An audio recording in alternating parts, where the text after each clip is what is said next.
Hello friends, आज के class में हम देखेंगे कक्षा 9th क्लास जैसे बिहार बोर्ड। ठीक है, हम बोर्ड बता दे रहे हैं। बिहार बोर्ड की किताब कक्षा 9 के संस्कृत का जितना भी है ये अनुवाद है उसको हम आज सॉल्व कराएंगे। ठीक है, पिछले क्लास में जितना भी हम अनुवाद बताए हैं उसी पर आधारित है। ठीक है, आप लोग खुद से भी बनाना चाहेंगे ना तो ये बन जाएगा, इतना आसान है। ठीक है, फिर भी हम कोशिश कर रहे हैं कि आप लोगों को बता दें।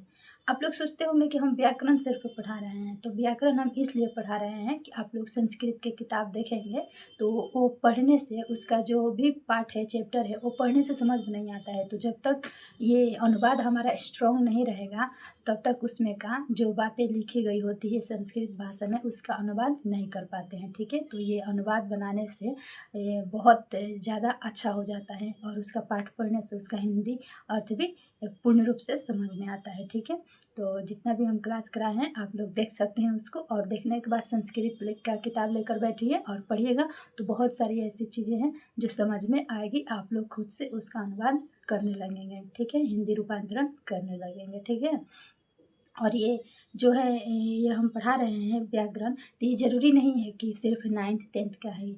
ये जैसे 6th क्लास या 4th क्लास जो भी क्लास से संस्कृत स्टार्ट है 4th क्लास से स्टार्ट होता है। तो थोड़ा बेसिक जैसे 0 से स्टार्ट होता है 4th क्लास से, और जैसे 4th 5 6 7 8 9 10th तो इसका जो प्रोसेस है थोड़ा बढ़ता जाता है, जैसे इजी टू मॉडरेट होता जाता है और हार्ड तक चला आता है। ठीक है, तो ये अनुवाद हम जो भी बता रहे हैं ये जैसे रूप लिख करके, तो ये सबके लिए है। ठीक है, जो सीटेट कर रहा है उसके लिए भी है। सीटेट में ये जो संस्कृत का लैंग्वेज है, संस्कृत लैंग्वेज, इससे 30 क्वेश्चन आता है। ठीक है, तो जैसे उसका गद्य है और पद है तो वो उसको समझने में ये मदद करता है अनुवाद। ठीक है, तो आज हम देखेंगे कक्षा 9 का संस्कृत का अनुवाद। ठीक है, जितना भी किताब में है 9वीं क्लास में उसका हम संस्कृत आज इसमें लिए हैं। ठीक है, पहले ये पार्ट 4 में है, पार्ट 1 2 3 में नहीं है अनुवाद, 4th में है। ठीक है, तो यहाँ हम डाले हैं पार्ट 4th का ये संस्कृत अनुवाद। ठीक है, वो प्रश्न संख्या 2 है और ये लिखा है संस्कृत अनुवादम कुरुत। ठीक है, तो कहे हमारा वेद 4 है, तो वेद 4 है तो वेदा चत्वारः सन्ति। ठीक है, वेद 4 है, वेदा चत्वारः सन्ति। वेद संसार का सबसे प्राचीन साहित्य है। वेद संसार का सबसे प्राचीन साहित्य है। तो वेदा संसार से यानी वेद यानी वेदा संसार का, तो देखिए का की संबंध हो रहा है ना, सब बता चुके हैं हम अनुवाद में, रूप बताए हैं ना, तो सब कुछ बताते चले, फिर इस पर अनुवाद भी बताए हैं। तो वेदा संसार से प्राचीनतम साहित्यम अस्ति। ठीक, ग हमारी प्राचीन संस्कृति वेदों में निहित है। हमारी प्राचीन संस्कृति वेदों में निहित है। तो अस्माकं प्राचीना संस्कृति वेदेषु निहिता अस्ति। ठीक है, अथर्ववेद में लौकिक विषय आए हैं। अथर्ववेद में लौकिक विषय आए हैं, तो अथर्ववेदे लौकिका विषया सन्ति। ठीक है, हमें वेद पढ़ना चाहिए। वयम वेदान पठेम। ठीक है, चाहिए का भी हम बता चुके हैं। पाठ 5 देखेंगे। पाठ 5 में है 6 प्रश्न। विनय के बिना विद्या व्यर्थ है। ठीक है, विनय के बिना विद्या व्यर्थ है, तो विनय के बिना विद्या व्यर्था अस्ति। ठीक है, नंबर 2, ज्ञान के बिना सुख नहीं। तो ज्ञानेन बिना सुखम नास्ति। राम के बिना अयोध्या नहीं, तो रामम बिना अयोध्या नास्ति। ठीक है, आप लोग सोचते होंगे कि राम में रामा क्यों नहीं लगाए, तो ये देखिए राम की यानी ये कर्ता कर्म है, यानी कर्म को इंडिकेट कर रहा है। ठीक है, तो रामम बिना अयोध्या नास्ति। वेद 4 है, तो वेद 4 है, वेदा चत्वारः सन्ति।